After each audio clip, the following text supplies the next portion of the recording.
Pemerintah Indonesia berencana melakukan impor bibit rempah dalam waktu dekat.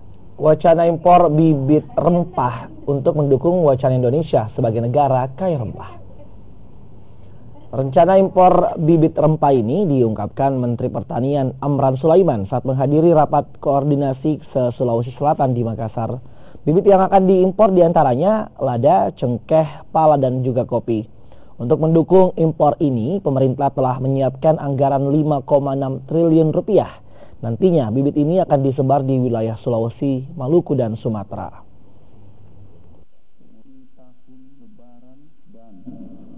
Bulan puasa adalah rempah-rempah, perkebunan hortikultura.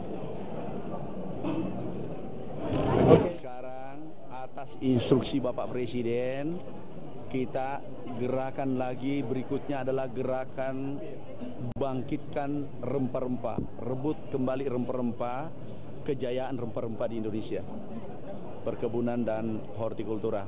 Dulu beberapa negara